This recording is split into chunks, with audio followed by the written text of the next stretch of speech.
I've been money craving, started shoebox saving, made some puzzle placements. I know what this life gon' come with, know that they gon' go and hate it. Welcome back to Nationwide Sports Talk. I'm Matt Mackey, live from West Virginia. Wild and wonderful, y'all. Episode 95 is done, so you know what that means. Brand new episode this week, episode 96. 96 episodes have been going on after this one, and they've all been good. Can't deny that one. But live from Morgantown, my co-host, Caleb Lennon. Caleb, say what's up. What's going on, guys? Hope you guys had a great Thanksgiving weekend.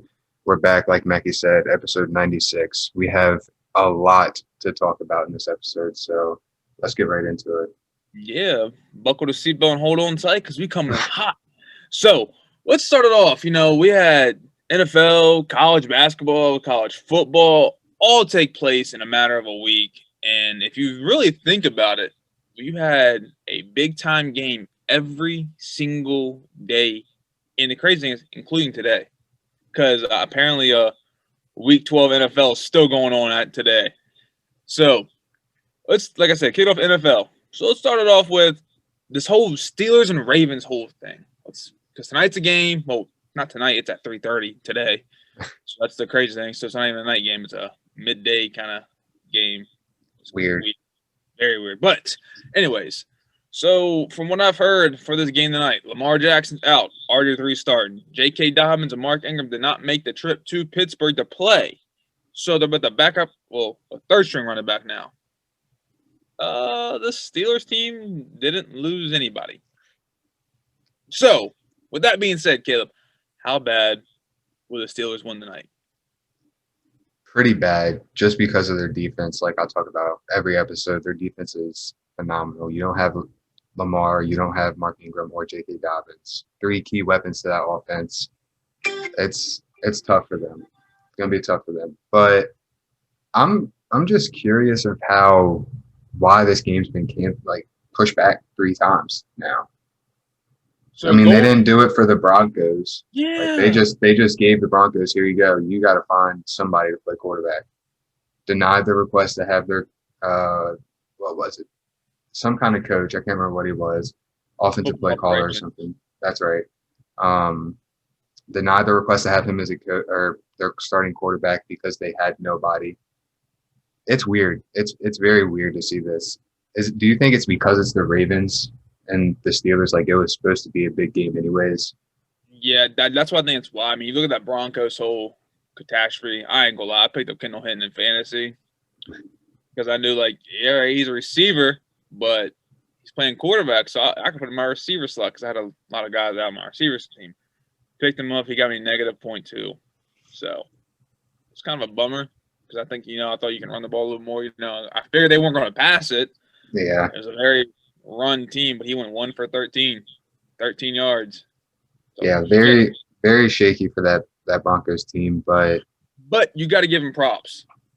Yeah, you definitely do. Undrafted wide receiver, came right off the practice squad, 0 practice reps at quarterback. They threw him right in and said, all right, man, you got to do what you got to do for us. Good luck.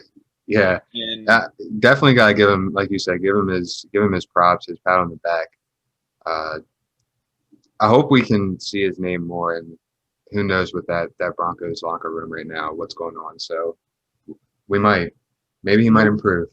Well, with all that being said, like, I agree. Like, that game should have been pushed back. Mm-hmm. Should have been pushed back as well because, like. So at least Monday or Tuesday. Yeah. I mean, how's that fair for a team without any quarterback, even their practice squad quarterback? No. But then again, it goes with the COVID protocols. They didn't follow them. Yeah. I mean, that's why I didn't get pushed back because they didn't follow the protocol. But something makes me feel like the Ravens had to have at one point not followed protocol. No one does. No one has so far. I know for a fact. Everyone has broke protocol.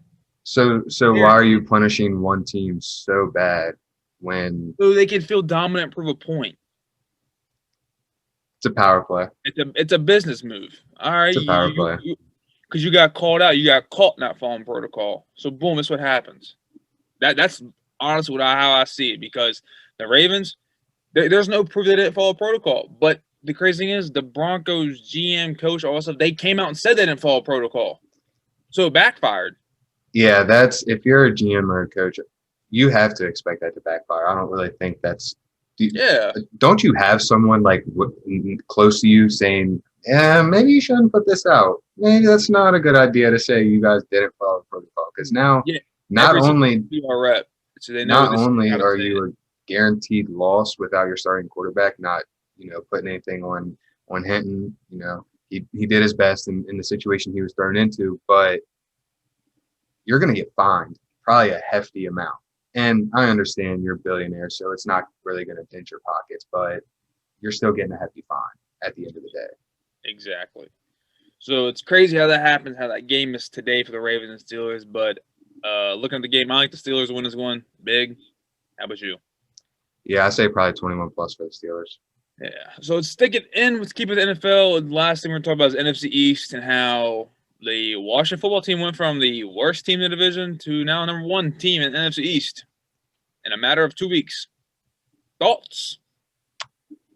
I like it. I mean, obviously because I'm a Redskins fan, or You're a football team Yeah. fan. But this team, they actually show life. Like this last game, granted, the Cowboys didn't really. Shit out of the Cowboys. They beat the shit out of us. Granted, you guys really didn't show up, but is it because this team, when they actually show up, they're really good, like we saw? I just think from what I saw the game is you all smart, so you targeted our weakness, our defensive backs, but also Antonio Gibson I was going to say, how about Antonio Gibson? was dominant. I'm talking about dominant. The O-line was clicking for y'all very well. And then you look at Dallas. No O-line. Just Andy Dalton. We all know it's a trash defense. Versus a top 5 D-line. Yeah, and you have all first-round picks on that D-line. But, I mean, I kind of had a feeling the football team was going to win the game. I'm not going to lie. Even though I picked them last week for the Cowboys, I was only being biased. We all know that. But I didn't think it'd be that bad. I didn't either. Big of a blowout. Think about it, like Dallas was 5-1 on Thanksgiving Day against the Washington franchise on Thanksgiving. So there's history to that game. There's history to the rivalry between the two teams, and neither team has ever beaten each other that bad. Even back in 2016, Dak and Zeke's rookie year, they never beat them that bad. Yeah. So what do you think? You think who, just real quick, because I think Antonio Gibson has to be up there in front runners for Rookie of the Year just because of what he's done so far, especially last game with 3 touchdowns. James Richardson. I also think Chase Claypool has to be up there. So that's another big one. It's tough. Chase Young's probably up there as well. And Herbert. Not for Rookie of the Year. I don't think Chase Young is for. I mean, they have offense and defense. That's true. Offense, I think, honestly, James Richardson from Jacksonville. Yeah, I could see him or Claypool. Because Claypool's been having a really good year. But Claypool's just, I feel like, on such a dominant offense that it's kind of expected. Not really. But then you can throw in Justin Jefferson. You can throw in him, but you can also throw in Herbert, like you said. Herbert's had a great year. Even though his team's been trash, he's had a great year. Yeah, they just couldn't win games that they needed to. Looking at it, James Richardson is literally top 3 in the league in rushing yards. Claypool's not top 3 in the league in receiving yards. Top 3 in receptions. Nothing. Herbert's not top 4 or top 5 in passing yards. That's true. So that's how I look at it. I mean, you look back to 2014, Alfred Morris, his rookie year. He was leading the league in rushing yards, and he won it. Right. Yeah, I agree with that. But with that being said, I still think the Giants could win the NFC East. I'm just gonna put that out there. I think anyone can. And anyone could still. I mean, Dallas still could. Let's be real. But with all of it, looking at it, I think the Giants have been the most consistent team in the NFC East. Let's be real. You know, they've literally never been blown out. It's all within 7 points to less losses, and they've actually won some games, and that's even without their star player Saquon Barkley. So That's it's true. time to get NFL picks because we got to move on from NFL. So we already discussed the Steelers game. We both picked them, so I put that in last week's bracket kind of thing. So I didn't really count it for this week, just so you know, putting it out there. Because considerably it's still week 12 Last week's, yeah. for that game. So week 13, we got first game Sunday because Dallas and Ravens were supposed to play on Thursday, but that got pushed back all the way to next Tuesday. Remember that. So first game Sunday, 1 o'clock, Saints and Falcons. Oh, before I continue, last week you went 9-7. I went 9-7. Overall total for you is 94-61-1. I'm 103-52-1. Saints and Falcons. There we go. I like the Saints in this one. Falcons have been shaky. They've pulled off a couple decent wins that have been very They beat the shit out of the Raiders last week. Yeah, so like I said, very unexpected, but I still like the Saints. I don't think you can go against the Saints team this year. I like the Saints as well. They got a good defense, solid. Taysom Mills played a great job filling in for Drew Brees. And it's kind of weird how the Saints always play well with the back quarterback too. Like last year, Teddy Bridgewater went 5-0. Next game we got Lions and Bears, a nice NFC North game. I like the Bears. I sadly did not get to see their game against the Packers. I just think that their defense is going to step up in key moments. Shaky about their offense, though, but I'm still going with the Bears.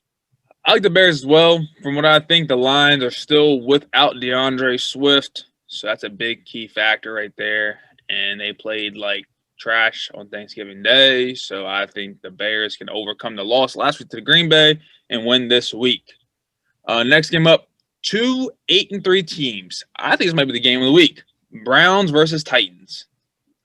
I like the Titans. The way Derrick Henry and Tannehill have been playing this year, on top of A.J. Brown, that offense is deadly. And then you had a solid defense. I believe they're top 5 or top 10, somewhere around there. But really good defense and a solid offense. I like Titans. I like Titans as well, but I think it's going to be a close one because you got to think how good the Browns defense is as well. Myles Garrett, they're putting him up for MVP of the league. So you got to give credit to where credit's due. I like the Titans win this one just because of a man named Derrick Henry. But how about the Browns, being above 500? Because if they lose the rest of their games the rest of the season, they're still 8-8. Still winning season. Surprising. Very surprising. To me, at Great least. to see. I'm a Browns fan now. I'm not a Cowboys fan. It's like, nah. Next game up. Dolphins and Bengals. This game, I would have put this as one of my favorites of the week if Tua and Joe Burrow were facing each other, but they're not. I think Fitzpatrick starting for Dolphins, and we all know Joe Burrow is out for the season. So who you like? I like the Dolphins. Fitzpatrick was unstoppable at some points when he started earlier in the year, and then you take the Bengals without Joe Burrow. That offense really misses a step. Yeah, I like the Dolphins for sure. I mean, Fitzpatrick is still a good quarterback, I think. Very average, good guy to have as a backup, but he can also play well when it comes down to it. And against a Bengals team who's nothing without Joe Burrow, it should be an easy victory for you. Next game up, Jacksonville Jaguars versus the Minnesota Vikings. A 1-10 versus a 5-6. I like the Vikings. Jacksonville has not won a game since week 1 against the Colts. I like the Vikings just because their offense, they're deadly, and I'm just going with them because I had high hopes for them this year, and they've let me down so far. Yeah, you and me both. I had the Vikings winning the NFC North, so I like the Vikings win this one. I think Jacksonville is not good. I think Gardner Minshew is still not playing. I'm not for sure because I didn't watch him last week. I don't know if he got in or not. I'll be honest with you. I don't Didn't watch him either. Next game up, Raiders versus Jets. Raiders got blown out against the Falcons last week on Sunday. Can the Jets get their first win? No, not against a talented offense like the Raiders. And John Gruden, like I said, plenty of episodes before, John Gruden and Derek Carr seem like the perfect fit for each other. And I kind of love what they're doing out there in Las Vegas now. Right, I like the Raiders too, just because John Gruden and Derek Carr have a great connection. You can just tell. I like that coaching player connection that they have, and the Raiders. They've been giving me like hope for them this season. They played great against the Chiefs. They beat the Chiefs in Arrowhead already this season, and lost to them with a minute and 30 left of the game. So I think this one should be an easy win for them, a bounce back game after playing after last week. I like the Raiders to win this one. Next team up, Colts and Texans, a nice AFC South game. I like the Colts. I just think that their defense is better. You have that Texans still kind of in that dumpster fire. They've kind of figured things out a little bit after that O'Brien fire, but still a little bit of a dumpster fire down there. I like the Colts as well too. I mean, the Colts are still a great team. You know, they lost. I mean, they pretty much split. They split the Titans this year. You know, they beat the shit out of Titans first time, then Titans beat the shit out of them. I think that has nothing to do with anything going on moving forward. And I think the Colts defense will be too much for Deshaun Watson's handle, to be real. Next game up, we got a nice NFC West game, Rams versus Arizona Cardinals.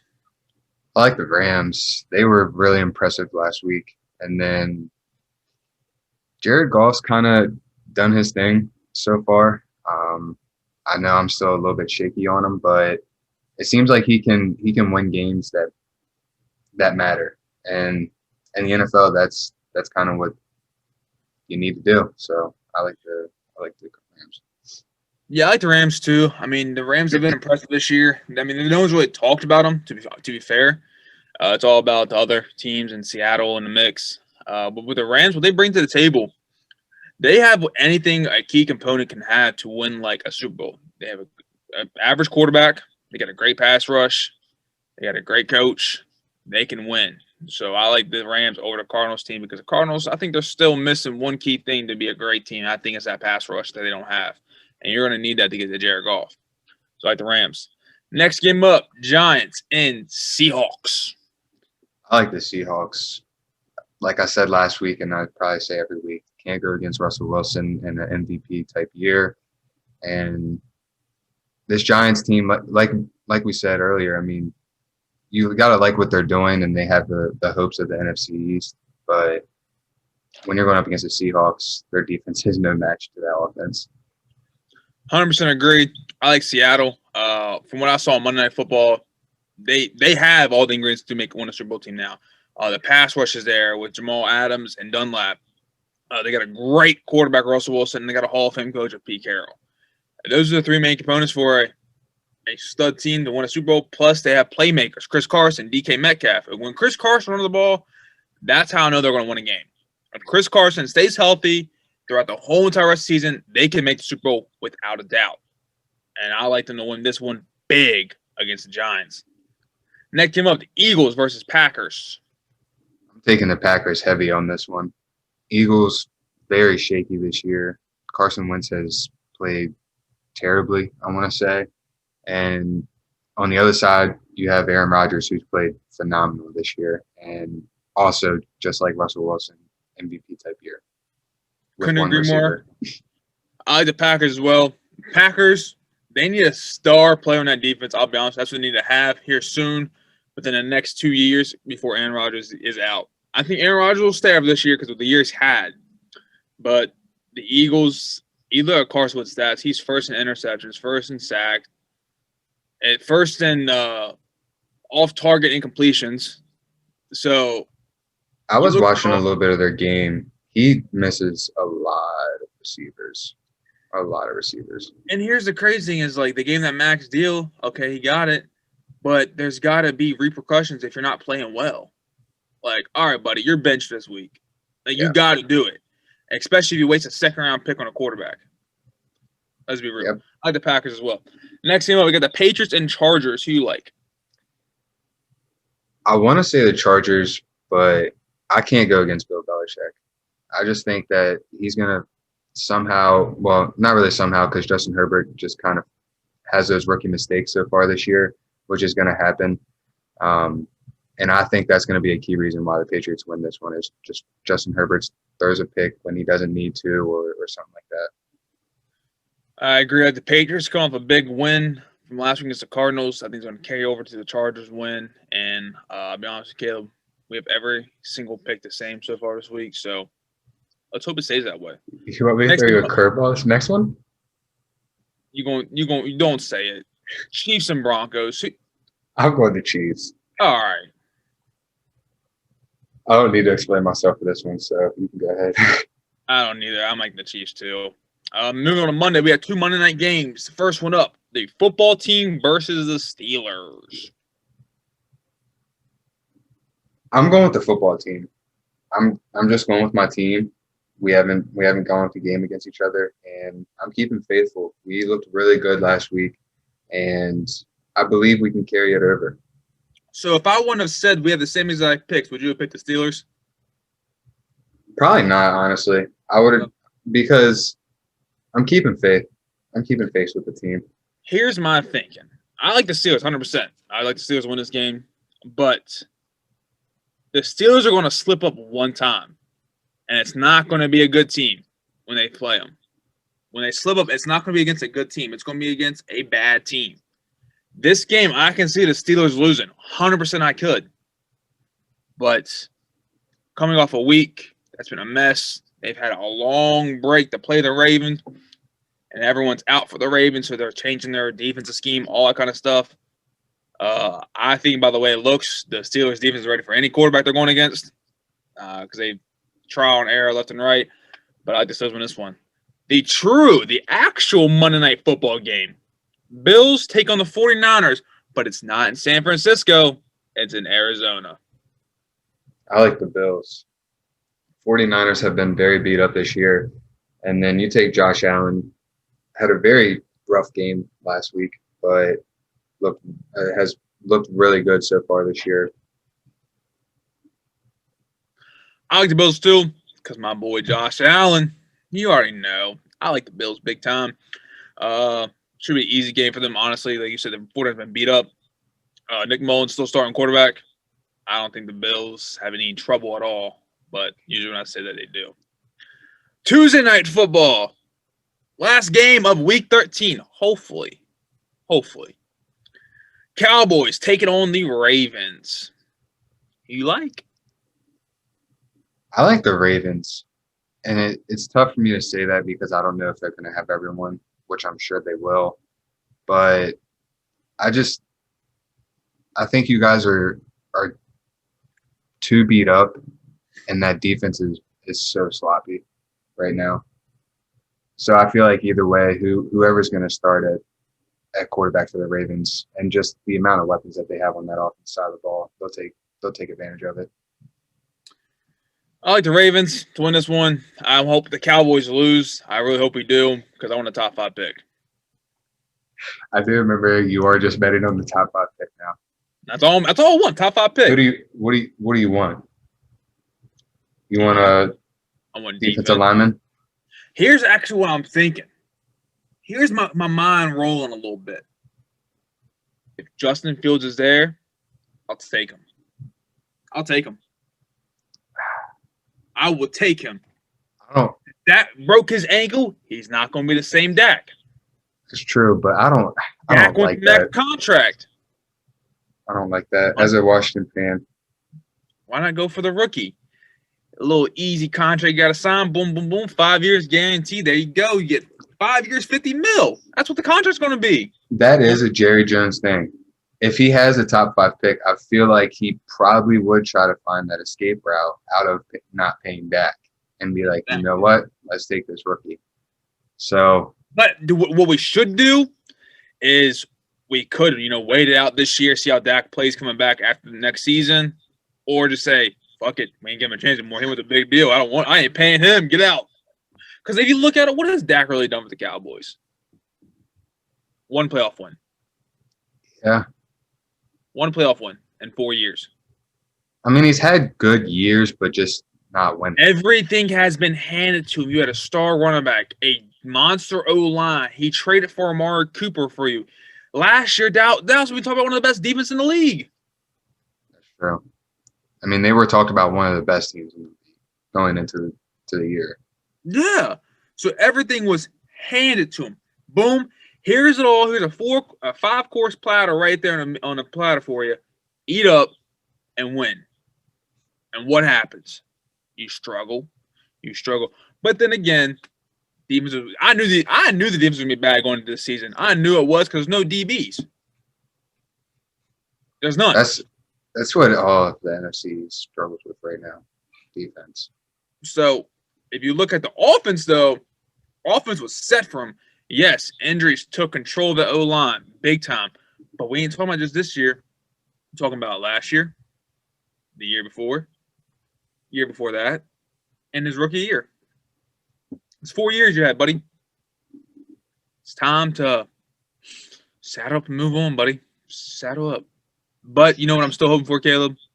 What's that? Trade for Josh Allen. I'll take it. I'll take You it. would love that. I would give you Dak and the first round pick we got for Josh Allen. Come on, Bills, give it up. That'd be a scary team. But I know the then Bills are not again, going to give them up. not only that, but yeah, I think Jerry Jones would have to fork out some money. Allen's worth it. Dak's not. That's true, but I don't know. Is he ready to dish out that money to the quarterback? I'd be calling Zeke Nolf. Come here, buddy. Come on in. You're getting cut if you don't perform well. That's what needs to happen. That's that simple. You've had 2 games over 100 yards this season. That's it. Yeah, I definitely agree with that. That's what needs to happen. Either you take a pay cut or you get cut. You take your pick. But that's the NFL picks of the week. Moving on to college basketball, because college basketball started last weekend, and it was phenomenal. It was great to see. Some games already got canceled. Some games got postponed, but we still had a fabulous weekend, couple of days, whatever you want to look about it, of college basketball. So I was going to go over how this team's so dominant, but I figured I'll just ask the question you answer. Who is the most dominant team in college basketball right now? Right now, has to be Gonzaga. Gonzaga 30. Yeah. I just think with their returning forwards, Corey Kispert and Drew Time, and then you also have junior guard Joel Ayat, and then you add in Jalen Suggs. This team, it seems like they can do it all. And I watched a little bit of their game against Kansas, and I have to say they're the best team. They are the best team I've watched so far. Just watching Jalen Suggs come into his second game against Kansas and drop 24 points, 8 assists, and 4 rebounds against a top 10 team is insane. And Kansas, obviously a blue blood team, obviously, great tradition to that school, a great program. They'll probably be, I want to say, at least Sweet 16 team this year. And a freshman can drop 24 points and 8 rebounds or 8 assists on you and win the game, be a key factor to win that game. That's why I think this Gonzaga team is so deadly. Yeah, Gonzaga is a very deadly team. They're well coached, great athletes, and it's crazy how, it's different how college football and college basketball is. College football, you get big time programs, SEC, that kind of thing. But in college basketball, anybody can be good. Mm-hmm. And the fact that Gonzaga, a northwest team up there in the good old cold of the north in a West Coast conference, is the number 1 team in the country, that would never be a thing in NCAA football. But in basketball, it's a thing. But they're a very well dominant team. But I like this Baylor team. Baylor is very dominant. The first game came out, beat University of Louisiana Lafayette by 30. Came out the very next night, beat a supposedly good Washington team, beat them by 34. I mean, it's led by Jared Butler. He's already averaged 18.5 a game. But other than, the team's so well overall, and if you look at the schedule for Baylor, there's a key game coming up. And I think that one will be a very, very good one. But Baylor also has another guy named Masio Teague. We're going to say his first name, Macchio. He's averaging 18 points a game as well. So it's a very veteran team, this Baylor team is. A lot of players didn't leave, a lot of players didn't come in. It's a very well team who played together last year. So it's carrying forward to that. Key fact, the last time Baylor played before the season started was against WVU and lost. That's right. In Morgantown, yeah. How about them apples? Because it was just the end of Big 12 play. Yep. But other than those two teams, is there So long any ago. teams that you have been most impressed with so far this season who's been playing well? Um, you know, I have the WVU shirt on, so I'm gonna go ahead and say this. I mean, they've beat 3 good teams in that Bad Boys crossover classic, but when you're going up against teams like tonight, you're going up against Gonzaga, who starts 3 forwards and 2 guards, and Jalen Suggs and Joel Aya, who are dominant guards. Our guards don't play that well. It's mostly just high-low play for this WVU team. And when you're going up against teams like, I mean, you can even throw Texas in there, a really good big team. It's not going to work. You need that consistent perimeter play. And if they get consistent perimeter play, like I said, they could be a top 5 team. Shooting 37% from 3 is not gonna do much for you, especially when you're playing against lower ball teams. I mean, you're shooting 37%. Yeah, like I said, good teams. There's Western Kentucky teams, probably going to be a play-in team, potential already in the tournament, high seed team, 14 or 15. But luckily, you had that Gabe kid, I cannot pronounce his last name, and then you also had Taz Sherman come in and pretty much save this team in that Western Kentucky. We're able to come off the bench, give us that consistent perimeter play, and help Derek Culver out. And my last point, I think Big O has to kind of figure his thing out. I think he came into the season with a little bit too much hype and let it get to him. And I kind of feel like that's the thing with this WVU team overall too. And it's kind of been a thing with WVU basketball. You get that preseason hype and then you kind of fall off. And then once you lose the hype, now you want to perform well and beat all these top teams. Can't work like that. Yeah. W has been a great team so far this year, I'm not going to lie. And before we'll talk about more about them because we'll order the best games of the week coming up. So, but another team I think is dominant, who's been impressing me a lot, is this Michigan State team. They're a very well defensive team. And they beat a good Notre Dame team. And then just last night, they beat Duke, who's been a powerhouse, big, like you said, a blue blood team.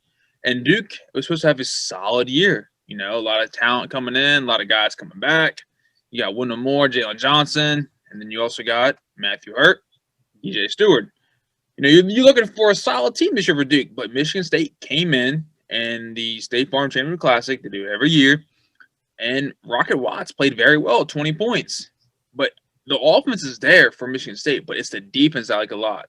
Rocket Watts and Langford are solid teams of players. They're scrappy players. They'll hustle to the ball.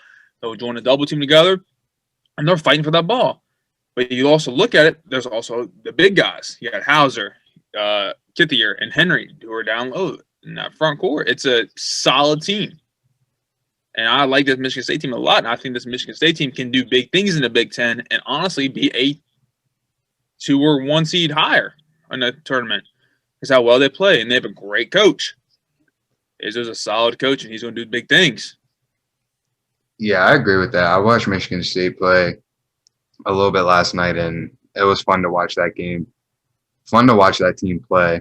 And like you said, with Tom Izzo, great coach, great program. I think they have very high hopes and a high ceiling for them this year. Exactly. So now we're moving on to the best games of the week. There is a lot of good games happening from now until next Wednesday. But tonight we got 2 big ones. Number 11 W taking on Gonzaga, and number 5 Illinois taking on number 2 Baylor. 2 games who are pretty much against top 10 teams. Look at W, they're sitting right outside at 11, but I'll consider a top 10 team. But this W Gonzaga game, this one I think it's going to be bad for W. I'm only going to say that because Gonzaga has a overall 5-man starter unit. W doesn't. Gonzaga shares the ball across the starting 5. W doesn't. They rely on McBride and Derek Culver. And it's funny how we're saying Derek Culver more than Big O. Because Derek Culver, he's a physical player. Big physical player. He plays with heart. But I don't see him playing in the NBA. I don't. Yeah, he's playing good now. I mean, Basie against Western Kentucky. Let's be real. W won that game against Western Kentucky because Basie was out. And foul trouble the first half when he got hurt for a little bit of the second half. That's why they won the game. Yeah, and like I said, you also had that good guard play with Taz Sherman and Gabe come in, which really helped a lot. Give you some nice perimeter play, which I agree with you. I think it's going to kind of be bad, but then again, I could understand to where if WVU could pull off an upset because somehow they always usually play really well against the number one ranked team. Usually it's in Morgantown, so this is obviously a not as big of a advantage to them. But I just think that, like you said, Gonzaga they play their starting five. That's their team. Their starting five mostly. They really rely on that starting five to get their points, and they do. They get a lot of points. Their starting five, but if WVU can get good bench play, I think that could be the deciding factor to where they win this game. If you can get 2 or 3 players to come off the bench and score 14, 15 points, and Big O, Derek Culver, and then you get McBride to play good as a starter on the perimeter, then you can possibly pull off an upset. Possibly, but I don't think it is possible. That's the thing. Like, this Gonzaga team is so dominant. Mm-hmm. It's just crazy to think that WVU really has a chance. Because, like you said, it's not Morgantown. It's not even in Gonzaga. It's the Jimmy V Classic. It's a neutral site, kind of. Indianapolis. And I just think Gonzaga has the more willpower, the more heart, and the better team. I will say this, though. This is really going to help WVU in the long run. Oh, because 100%. This is going to be the best team they play all year. Them and 100%. Baylor. So get your rust, get whatever you have from the beginning of the season and not playing for a couple months. Get it out. Come out, play this game the best you can. Don't overlook this game and think, we're playing the number one team. It's Gonzaga. They're really good this year. This is a loss. Come out, just play ball, and if you lose, you lose. This makes you a better team either way, win or lose. Couldn't agree more. So let's get this rolling through the best games of the week for college basketball. We also got Illinois and Baylor tonight. What do you like about this game? Who do you think is going to win? I really like the guard play. You have Io, Dosunmu, and then you talked about Baylor's terrific guard play. I like Baylor. I just think that they have the advantage, like you said, that everyone coming back. That's a huge advantage. You have Cockburn and Dosunmu on Illinois coming back, but I just think this Baylor team, they're that good this year. Yeah, I like this Baylor team a lot tonight because Illinois has been inconsistent so far this season. Like, they won big, then they won close. So it's just a very sketchy looking at it was. I like Baylor to this one. Going on to Saturday, we got number 1 versus number 2, Gonzaga versus Baylor. I think Gonzaga can win this one, but it's going to be a good game. I agree. I just think Gonzaga can run the floor better. I mean, I've ranted about them too much, so I just think they're that good of a team this year. All right, since you ran about too much, going to Sunday. 12, Villanova taking on number 17, Texas. Texas, they always are somehow in the top 25, but they fall out quick. Do you think this is the year that Texas stays in the top 25 and can beat a top 15 team? I think so, as long as they don't pull the Texas, where they fall out and they lose to teams that they shouldn't. This, I feel like, is a game they can win. Yes, Villanova's a really good team, probably one of the best teams in the nation as well. I have high hopes for them as well. But Texas has 5 guys that can put up double figures, or 6 guys. I mean, they have a lot of guys I think their last game they had 6 or 7 guys in double figures. So that right there is a key factor for a team. Texas seems to always have those guys that can put up double figures, like 6 or 7 guys. But you got to win games like this, and you got to win the games that don't matter, like your small ball games. But I like Villanova in this one. I just think they're the better team. I like Villanova a lot. They're a better team, plus they're better coached. I like Jay Wright over Shaka. Let's be real. That's better coaching right there. So, I mean, I'm not really going to touch on this one a lot. I just think Villanova can come out strong. I think Texas will come out strong in the first half, but Villanova and Jay Wright take over the second half, without a doubt. Tuesday night, we got 3 big games. Number 14, UNC taking on number 3, Luke Garza in Iowa. Then we got number 9, Creighton taking on number 7, Kansas. And then number 5, Illinois taking on number 6, Duke. Out of those 3 games, what's your favorite one to watch? Ooh, favorite one to watch. I'm gonna say this Iowa game because I told you before the episode Iowa's up there as one of my favorite teams to watch this year as well. Luke Garza, National Player of the Year already, uh, was perfect the first half. His second game out, hasn't averaged under 10 points his whole year at Iowa. This Iowa team's really good because of him. I think they get this one because of him. I would have said the Illinois and Duke game if Illinois wasn't playing Baylor tonight. Because honestly, let's be real, you're a top 5 team. You play a top two team. You know what the teams are about. So I was hoping that wouldn't be happening, but it is. So now I can't really say, oh gosh, Duke's got a big game this week, get top 5 team, but we are another result from Wednesday into that game. So is a true top 5 team or not? So I'm looking at this UNC Iowa game too, but honestly, this Creighton and Kansas game might be a good one. Mm-hmm. Kansas came out strong last night and beat Kentucky. Creighton has been playing very well overall. I think it's going to be another high-scoring game. Let's be real, because Kansas is known for the defense, but this year it's not about that. It's all about the offense. And Creighton's been playing very well, and McDermott's a great coach. I like Creighton this can score one. the ball well. Exactly. But I think Kansas can come out this one because they played the better teams already this season. They're more prepared. I think their rust is more off than Creighton's rust is. So I think Kansas can win this one big. Now, college football time. Run through this real quick. We got Northwestern got upset, and so their playoff chances are done. Pretty much set in stone. Any thoughts on that one, Caleb? Tough for them. I hate to see it, but I kind of feel like it was bound to happen. I kind of feel like I don't know. I mean, obviously they were a good team, but I just don't think they were the elites. Like, I think Indiana's really good, but without Michael Penix, he went out. I think he's out for the year. Towards ACL. Yeah. I mean, that's going to be a big downfall for them. Big Ten's really looking shaky now. It is now, so I'll take back my comment about being the best conference in college football. I'll take it back. Another thing, Pac-12 chances are done in making the playoffs. Oregon lost to Oregon State, so that was our only key hope. USC, they're still relying on, but I don't think USC can get it done with who they play. Yeah, I agree. I've said it before. I don't think Pac-12 football is back yet. Still kind of fun to watch it, because it's the late games, but it's not as exciting as it was whenever you had Mariota at Oregon. Exactly. Big difference. Big difference. All right. Time to get into 5-star performance. Every week, Kevin and I pick 5 guys who had a 5-star performance this past weekend in their games because they weren't a 3, 4, or maybe they were a 5-star. But this week, they showed their 5-star abilities. Caleb, kick me off at number 5.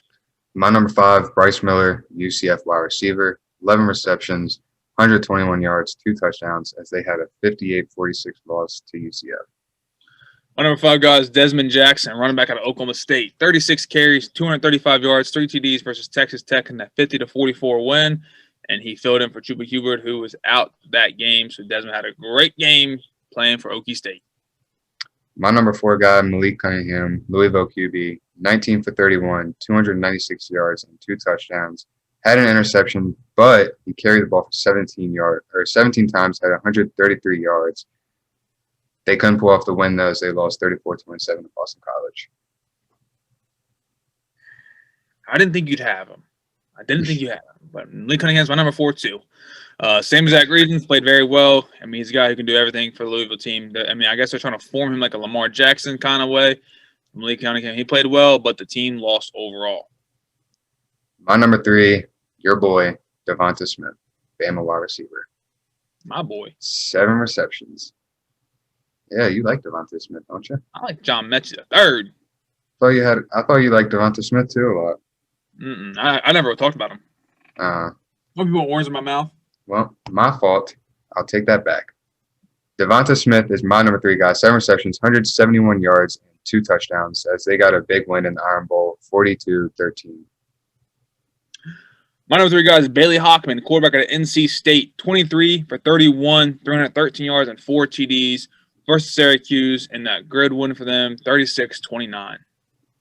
My number 2 guy, you had him as your number 5 or number 4, or number 5, sorry, Desmond Jackson, Oklahoma State linebacker. Like you said, he came in filling in for Chuba Hubbard with his leg injury, 36 carries, 235 yards, and 3 touchdowns. My number two guy is Jack Sorensen, wide receiver of Miami, Ohio. 8 catches, 177 yards, 4 TDs versus Akron in that 38-7 win. And before we continue, Caleb, I think we both know who our number 1 guy is. Yeah. Same guy last week. Yeah, I don't really think – I think he's probably going to be number 1 a while, honestly.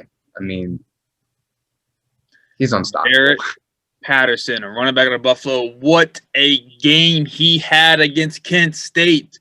36 carries, 409 yards, and not 1, not 2, not 3, not 4, not 5, not 6, not 7, but 8 TDs he had against Kent State in that 70-41 victory.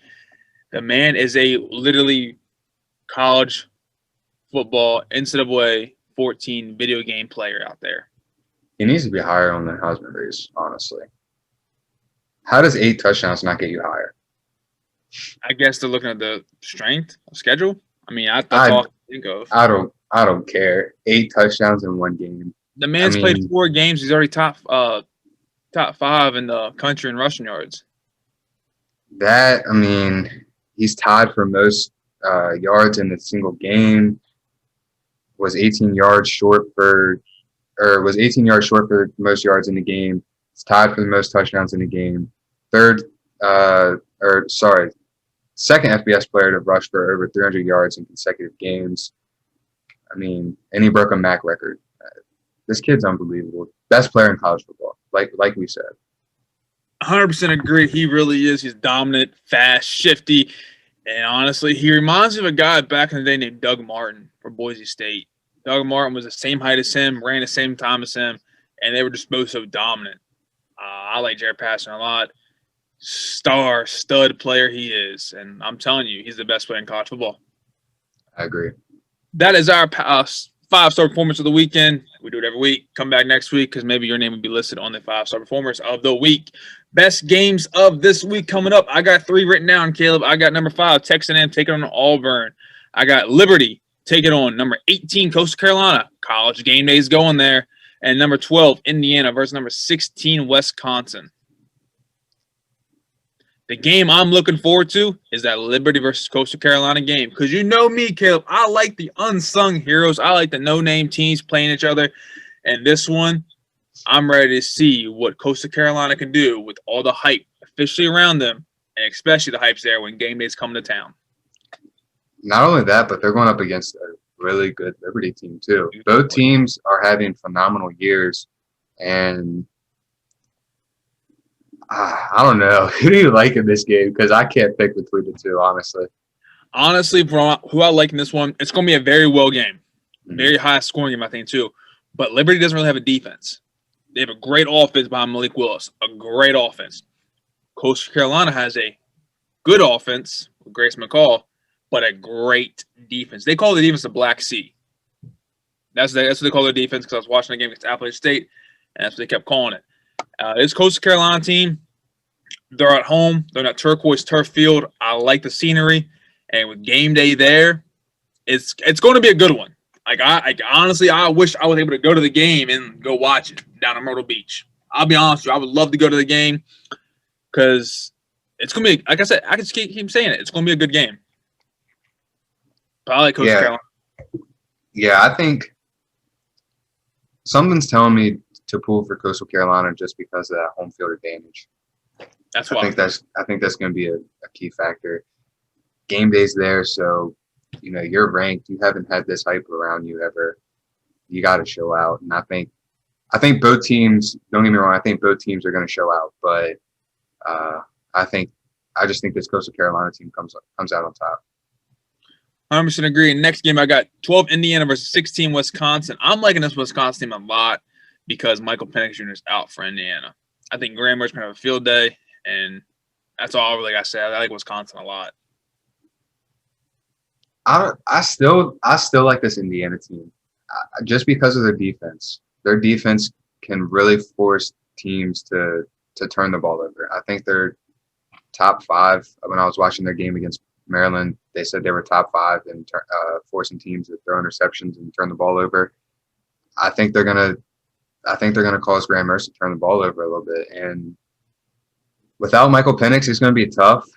But I think this defense is gonna be the key factor for them and get them a win. And last but not least, I got number 5 A&M versus Auburn. I like A&M a lot. I just picked this game for a nice SEC matchup because honestly, Auburn, they're not really playing for a playoff anymore. They're really playing just to knock someone off the playoff hopes. And it's in Auburn. A&M, they've been up and down all year.